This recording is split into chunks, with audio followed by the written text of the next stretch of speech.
Salut à toutes, j'espère que vous allez bien, bienvenue sur la chaîne Soigne ton art. Alors aujourd'hui, la Minute Soigne ton art, un mot, une expression, un concept, une réflexion, un portrait. Et justement aujourd'hui, dans notre série consacrée à l'art psychopathologique, à l'art brut, à l'art singulier, ou encore à l'outsider art, comme disent les anglo-saxons, on va aller à la rencontre d'un artiste assez génial, assez inclassable, Roger Chaumot, alias Chaumot.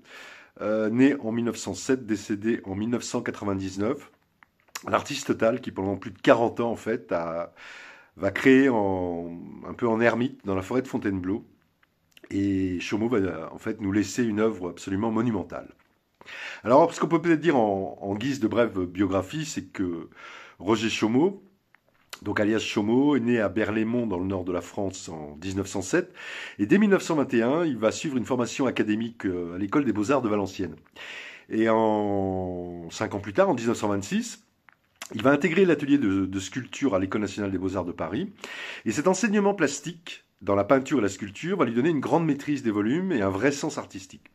Il va même remporter plusieurs prix.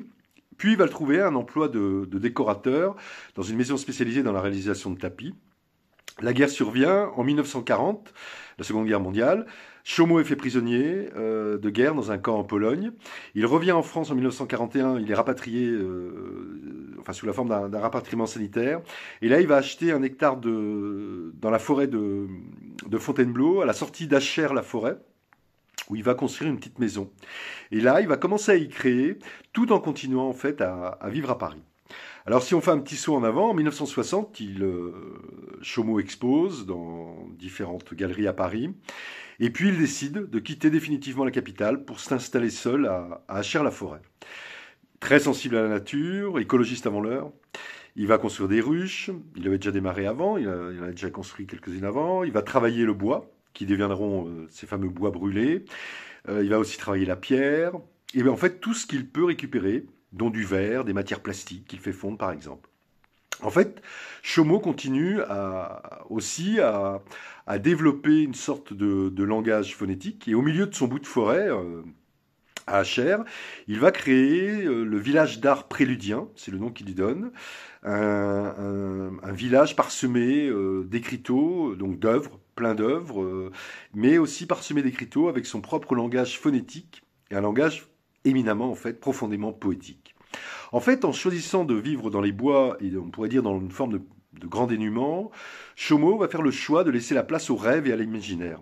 Et afin de protéger ses œuvres, il va construire des bâtiments qu'il va, là encore, réaliser entièrement avec des matériaux de récupération, des matériaux de construction, des matériaux qui respirent, comme il les appelait lui-même, par exemple des tôles, du grillage, des bouteilles, etc.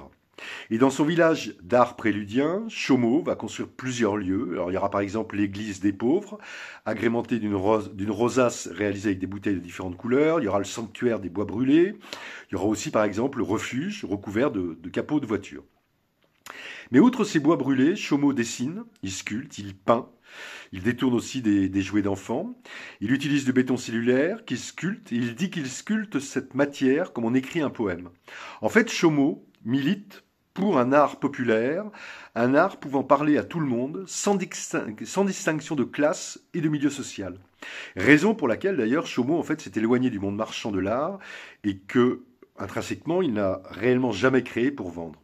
Et en fait, cette liberté, issue de son mode de vie, lui permet la création d'œuvres à caractère, on pourrait dire, intuitif et organique.